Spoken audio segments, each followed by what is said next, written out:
që është në të drejtën e tia procedurale, ti shkoj ligjit cepem cep. Aj sa që aja lejon. Pra, po kjo është strategji. Por mua nuk mund të më bëjt më japin mend një politikan, sepse politikani nuk ka strategji, vlla. Politikani, nëse di veten që unë jam i pastër, nuk kam vjedhur, nuk kam bërë këto vepra penale për të cilat unë akuzohem, nuk ekzistojnë, po bujrum, ja sheshi, ja Majdani, ja ku është dhe Lalieri. Po më thotë që indirekt Veliaj po implikon veten duke bërë këtë lloj strategjie? Jo po duke bërë këtë lloj strategjie. Erion Veliaj po tenton të dalë nga burgu dhe nga ana tjetër duke ditur se çfarë ka bërë dhe duke ditur që vepra penale për të cilat akuzohet nuk janë pa të, sikur pretendon ai që ti artikuloj, atëherë tenton me gjitha mënyrat që të fitojë proceduralisht. Po të them një gjë shumë të rëndësishme për sa i përket dosjes Veliajt. A mund të më shpjegoni pak se asnjëri se ka cekur nga këta lëpirësit e Lalierit? Përse Abule kërkoi gjykim të shkurtuar dhe kërkoi domethënë që dosja e tij të shkonte mjan? Se s'është në të njëjtin gjykim me zotin Veliaj. Përse? Është po flasim për biznesmenin Elman Abule. Po, Elman Abule. Pse kërkoi ai? Apo dhe disa tjerë, sepse dosja e Erion Veliajt më duket se janë diku te 30 apo 32 të pandem. Po, mbi 30, janë vërtetë, po. Mbi 30. Pjesa më e madhe e tyre kanë kërkuar gjykim të shkurtuar, që do të thotë që dosja e tyre është ndarë nga zoti Erion Veliaj. Okej. Pra sepse kur kërkon gjykim të shkurtuar, dosja ndahet veçmas. Dhe pjesa tjetër shkon në gjykim zakonshëm siç ka shkuar Erion Veliaj. Kanë ditur që Veliaj do zvarriste këtë histori? E para, ta mbarojnë shpejt. E para, e dyta do të thotë domethënë që mund të ketë një marrëveshje të fshirë që ti dhe unë nuk kemi se si ta dim, me prokurorinë. Unë pranoj një pjesë të fajit dhe kërkoj gjykimin e shkurtuar dhe përfitoj nga proceduraliteti i veprës penale, zotëri nderuar. Është tamam si se do dalim tek ajo Zarkës për shembull, që pranoi le të themi gjykimin e shkurtuar, u dënua me 4 vite pastaj me zbritin 2.8 dhe po e kemi. Pra është i njëjta histori që po dua të tregoj.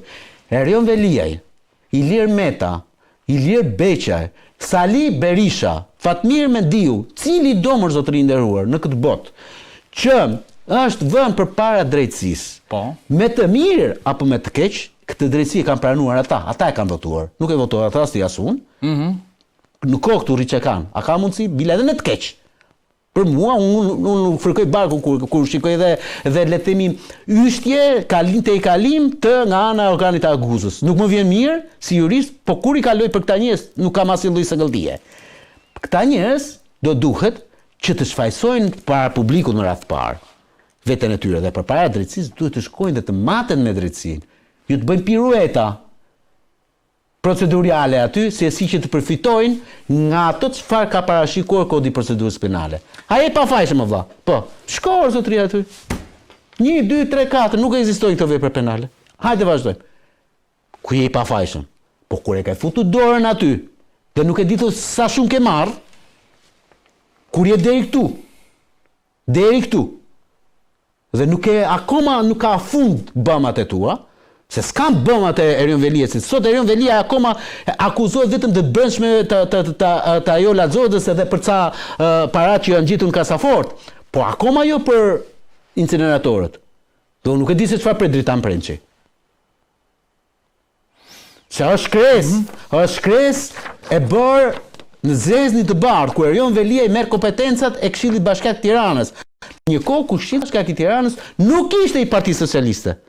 Se prandaj more, se po të ishte ashtu, po të ishte i Partisë Socialiste, se ishte në kohën kur Këshilli Bashkiak ishte PD, PS dhe LSI, dhe LSI-a aso kohë nuk ishte në qeveri, se ishte 2017 që u prish koalicioni me PS-n.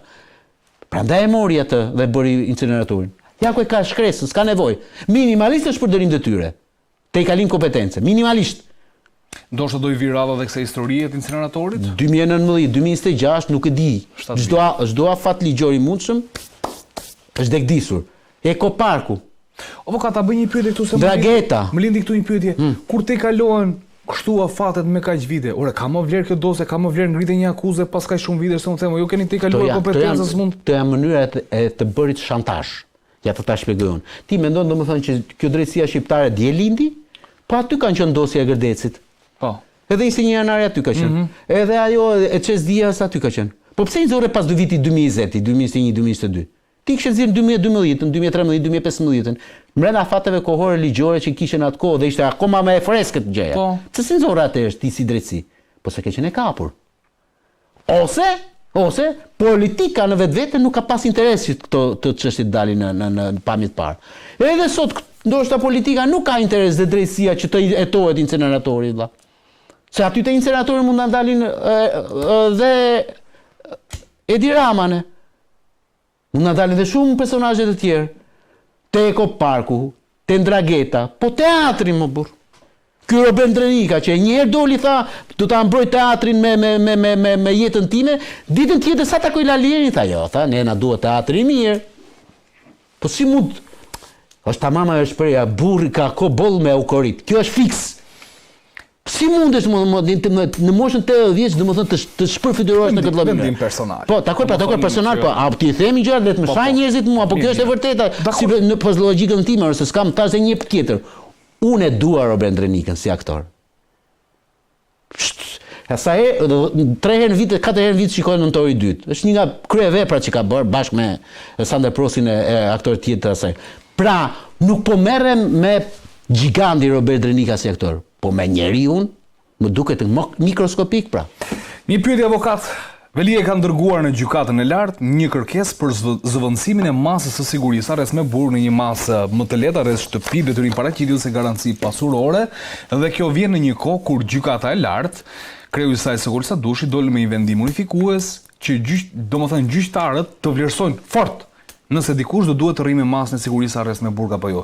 Lidhen datat, lidhet ky vendim me këtë histori, është një kërkesë e cila vjen krejt natyrshëm, vjen mbas historie, ma shpjego pak.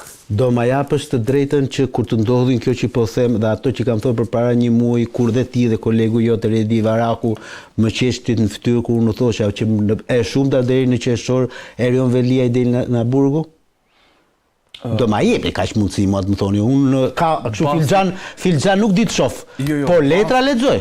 Basti është publik, dhe unë të kam thënë ty. Do të përgjigjem Bastit. Unë kam thënë, Edi Rama nuk do rritë të ndryshoj kodin e procedurës penale dhe kodin penal dhe të merret me Brukselin zyrtar. Ato që propozuan atëherë, por do të nxjerrin vendimin unifikues, dhe për nxjerrin vendimin unifikues nuk i duhet gjë tjetër përveç se Sadushi. Okej. Marroi Sadushi, shkoi Sadushi aty e bëri vendimin unifikues, siç donte. Dhe rasti konkret është Mirlinda Kaçanaj. Atë doli në arrest shtëpia e Mirlinda. E kemi për ta trajtuar. Po, dakor, rast se lidhi me njërin tjetrën. Pra mos më zauro shumë. Jo, e njëjta gjë edhe me Erion Veliaj. Të pata thënë, urdhëro, do dalin. Pavarësisht se un po të them prap. Duhet të ketë ignorancë të madhe juridike ai gjyqtar, qoftë i gjykatës lartë, që me këtë ngarkesë kaq të madhe që ka Erion Veliaj, ngarkesë kaq të madhe penale, dhe me të gjitha provat që ka çuar Spaku për mënyrën se si Erion Veliaj është qasur masave të sigurimit personal me përgjime, me mënyrën si ka qëndruar në burg, e më the thash, do ishte çudi e madhe juridike që ai të dilte nga burgu mo. Po unë e besoj këtë të dytën o zotëri. Sepse ky vendim është bërë pikërisht për një njeri si Erion Veliaj të dalin nga burgu. Madje e ke vënë ti këto kohë të fundit. Rama nuk do t'ja di fare a ekziston Erion Veliaj mos u bë ngatron me këtë histori. Hiç fare. Rama nuk është këtu. Rama është në një botë paralele. Nuk e di fare këtë se çfarë këtu. Mos u merr me këtë histori, mos i ngarkoni gjëra të cilat, domethënë, atje nuk i shkon as në mend ndonjëherë. Jo, se e bëra këtë pyetje meqense thej që Ramës i duhej vetëm Sogol Sadushi, dhe thej që nuk do merret me Brukselin për ndryshuar kodin e procedurës Rama mund t'i duhet për të ndaluar ata që mund të futen, dhe ajo që jo për të qenë arrestuar. Dhe ajo që mund të futet që ishte zonja Balluku, e cila për mendimin tim nuk ka për të futur në një burg. S'ka për të futur? Në mas sigurimi jo. Në mas sigurimi, flasë, mund t'i dha rreth shtëpia. Në mas sigurimi jo njëherë. Për këtë e kam bas profesionalun. Unë këtë e kam bas profesionalun, nuk dalë më në media. Në qoftë se ajo zonja do futet në arrest me burg gjatë masave të sigurimit personal. Me këtë vendim unifikues që është ndodhur. Jo, po ti për të arrestin me burg po flasim. Që bëjnë banjo dielli tek balkoni i shtëpisë, ato e bëjnë ta morë se këta kanë nga shtëpia në mal, shtëpia në det, shtëpia në mes Tiranës, pse ke problem se ku po rrin? Mirlinda është problem se s'ka ku të rri sot për shembull. Se s'ka as me shtëpia me qira. A e mos u tallë me këtë histori por tani unë po flasim. Unë do të bëja pyetjen që në rast se kuvendi shkon me, domethënë SPAK shkon me një kërkesë së re e cila mund të ngrej akuza më të rënda dhe kuvendi jep, pra thua që në çdo lloj forme eliminohet burgu. Përpara se të shkojnë në kuvend, SPAK-u do duhet të bëjë rikualifikimin e veprës penale për zonjën Balluku, sepse po dal nga një temë në temën tjetër, por që ta kuptojnë njerëzit, që do të thotë që SPAK-u do duhet të shkojë dhe t'i komunikojë zonjës Balluku minimalisht korrupsion pasiv ose organizat kriminale, pa pjesëmarrje në një organizat korruptive, le të themi, se s'është kriminale rasti konkret. Pra grupi strukturuar korruptiv. Po se ekziston si vepër kriminale ekziston. Kriminale, po dakor, grupi strukturuar kriminal, po e themi atësh, që e ka marzhin 12 vite burg. Tani unë po them, nëse do shkojnë në këtë lloj qasje, atëherë do jeti detyruar që të kërkojë në parlament sërish arrestimin, domethënë heqja e imunitetit, se arrestimi pastaj nuk i dihet, është arrest me burg apo arrest shtëpie. Sepse heqja e imunitetit kërkohet edhe për këto të dyja. Pra jo domosdoshmë arrest me burg, mund të jetë arrest shtëpie. Edhe kontroll banese, kërkohet duhet nga kuvendi. Pra janë disa gjëra. Por ju thoni që në çdo lloj forme nuk ka burg. Unë mendoj me këtë vendim unifikues, zonja Balluku nuk shkon në burg për mas sigurimi personal. Dhe askush tjetër në qoftë se akuzohet. Po themi. Kur nuk shkon zonja Balluku, këta të tjerë janë çerra u burr tani mos ngatrohet, në ngarkesa penale që mund të ketë zonja Balluku nuk mund ta ketë askush tjetër. Zero. Ajo Velie mund ta ketë, se thash dhe një tjetër, po t'ja mbledhësh të gjitha këto, që ka. Janë 13 akuza u burr. 13 akuza. Në korrupsioni pasiv. 13 akuza që në totalin matematikor janë 42 vite burg. Në totalin juridik janë 20 dhe 25 vite burg. Kaq parashikoj unë që kur të shkojnë në fund të marroj gjyqi, ka do kërkoj prokuroria. Ka të kërkoj prokuroria, 20 dhe 25 vite burg. Them unë. E qartë. Them unë me truri, do më për shkak të kësaj ngarkese që ka penale. Kështu që nëse ju mendoni që kjo kërkesë e prokurorisë do minimizohet, po do të zhbëhet në asnjë vepër penale, sikur nuk do të për shembull në rastin e Samir Tahirit, që janë ngritën akuzën për grup strukturuar kriminal dhe pastaj përfundoi me shpërdorim detyre, të unë se di, se unë thash dhe një tjetër, nuk shikoj e filxhan. As në Sadamosin, nuk jam, as në kokën atyre të SPAK-ut nuk jam. Që të thash dhe një tjetër, merre me të brendshmet, por nuk merre me teatrin, që ka vendin gjykatës kushtetuese për teatrin, mos e harro. E qartë. Nuk e di pse kam, domethënë kam një përshtypje them që janë një pjesë e dosjeve të cilat duke sikur kanë ngelur aty në sirtar, unë shpresoj shumë në ardhmë vërtet që një ditë këto do hetohen. Kur them do hetohen ato, po hetohen sepse Dumani ka thënë që në kuvend ka thënë që çështjen e tim. Dumani, Altin Dumani shkreu SPAK-ut me mandat deri në 15 dhjetor të 2025-s. Okej. Jo, e ka thënë publikisht, tani unë kur dikush del dhe në kuvend që bën një raport publik vjetor dhe merr përsipër ta thotë atë, do thotë që diçka po thotë bazuar në atë se çfarë po ndodh. Dhe shpresoj që edhe inceneratorët dhe teatret të gjitha një ditë të paktën të kuptojmë se çfarë ka ndodhur. Më fal, ky Dumani kur ishte drejtuesi i SPAK-ut?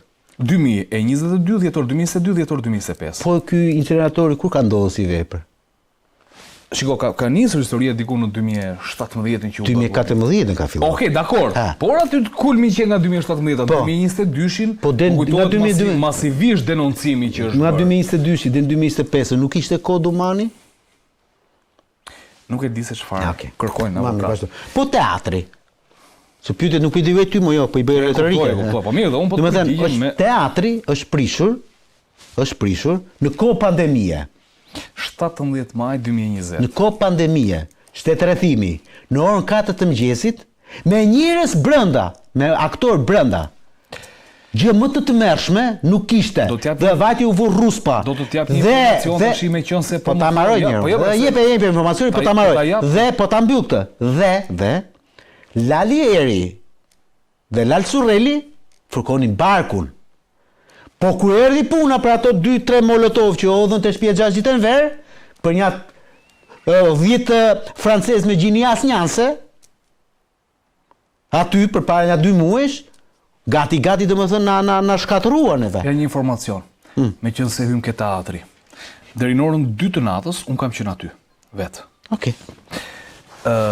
Ka pas aktor politik, nuk do t'i përmend me emra, po aktor politik të rëndësishëm, që kanë qenë atë mbrëmje aty dhe janë larguar 1 apo 2 orë përpara se të shembej. Po s'më intereson kjo mua më burr. Lefter Maliqi në atë kohë, që ka qenë edhe kreu i KMT-s dikur, nga informacionet i njoftoi që janë bërë gati fadromat. Dhe askush nga aktorët politik të opozitës nuk ndeti aty. Po mirë, pas kemi opozitën e keqe fare, për ka prap opozita tani. Jo. Se mora vesh këtu. Qofse ajo gjë, ne kemi të çështje spaku tek hetimi, po kur dua të them këtë që nëse ka një marrëveshje. Po s'më intereson, unë po flas për spakun. Po se kanë lënë, nuk e kanë lënë. Tani çfarë them unë? Se kanë lënë unë. Por tani vjen keq tani. Ti po më bëre pyetje për Altin Domani si kreu i spakut. Dhe unë po të them ky Altin Domani, kreu i spakut, po të them një tjetër ka pas aty inceneratorin që nga 2017-a. Mor po duhet ti dhe Arben Kraja. Përpara Altin Domani. Po duhet ti dhe Klodian Bravo tani mo. Sepse kjo histori vazhdon. Aty është. Teatri është aty mos do të rinderuar. Ora këta për turpin e tyre më të madh që mund të ekzistojë o burr. Thanë është një burr 45 vjeç me kapele, po që neve nuk arrin dot ta identifikojmë. Pra ata e di ka që ka 45 vjeç, kur e ka tokan vllajën e kryeministrit, e din gjithçka për të, por ne nuk ja din. Kur ai vetë thotë domethënë që shikoj se unë kam përdorur këtë makinë, 1 herë, 2 herë, 3 herë. Ta janë mos më bëjt flas për prokurorin, sepse sinqerisht domethënë për ata njerëz që mendojnë sot se shpëtimi i këtij vendi është spaku, prisni dhe do ta kuptoni. Okej. Një tjetër çështje ku dua të ndalem bëhet pikërisht fjalë për lirimin nga burgu tashmë të ish prokurorit të Vlorës Aurel Zarka dhe vendimi i gjykatës apelit i cili e liroi sot. Të lutem regjia, më kalon me signën dhe ta diskutojmë çfarë ka ndodhur. Ish prokurori i Vlorës Aurel Zarka u dënua në kuadër të dosjes Toyota Yaris, i akuzuar për ndikim të palishëm dhe korrupsion. Fillimisht e dënoi gjykata me 4 vite burg dhe për shkak të pranoi gjykim të shkurtuar u dënua me 2.8 vite burg dhe në kuadër të 2 viteve u arrestua diku në maj të vitit 2024 dhe lirohet në maj të 2026, pra 2 vite edhe me afatet e paraburgimit që njihet një ditë e gjys u lirua. Tani është një procedurë krejt korrekte, si më shpjegon këtë avokat? Po korrekte është, nga ana procedurale nuk e se çfarë as televizës as është vepra penale për cilën u akuzua të tillë ka margin. Tani a do duhet të akuzohesh me një vepër penale tjetër apo jo? Kjo ka qenë në tagrin e spakut. Mos ngatrohemi kot, sepse ta kam shprehur këtu për analogji të gjës. Ish deputeti i Partisë Socialiste Jurgis Çybja u akuzua për 3 vepra penale, jo për 1, për 3 vepra penale, pra spaku shkoi në gjykat për 3 vepra penale dhe po ky spak për 3 vepra penale kërkoi vetëm 3 vite burg. Pra dhe për shumatoren e njërit po dhe u rrëzuan 2 ka mbështimin gjykata ja rrëzoi 2. Po nuk ka rëndësi, po ti nuk shkon domethënë për 3, ti thua 1 atëherësh. Pse thua 3 dhe kërkon 3 vite? Thuaj 3 dhe kërkoj 9 vite burg ose 10. Nëse janë po themi nga. Nëse janë 10. Dhe pastaj ty mund të të bien si thua ti, mund të të bien edhe të 3 amok. Mund të bien 2, mund të bien 1. Por ti nuk shkon për 3 vepra penale dhe kërkon 3 vite burg. Se s'ka është nonsens juridik. Dhe në rastin e Toyota Yarisit, po them, unë nuk di se çfarë akuzash të reja mund t'i kishin shtuar apo paksuar subjektin në fjalë prokurorit. Por për këtë vepër penale për cilën nuk akuzua, me drejtën e Zotit ka kërkuar gjykim në shkurtuar, sepse është anë procedurale që gjithkush e ka në dorë për ta bërë një gjë të tillë, ka bërë 2.8 vite të burg që 4 vjet u dënua, me gjykim të shkurtuar 2.8, bëri afatet e paraburgimit se ne kemi 1.5 si rrallë në Europë, se shumica e vendeve nuk nuk kanë në këtë raport. Pra, 1.5, një ditë burg 1.5 një. Po thuajse bota mbar ose Europa më mirë aty ku duam të shkojmë ne ka 1 me 1, sepse tentohet gjithmonë Andi që njerëzit të mos shkojnë në paraburgim, por të shkojnë në dënim.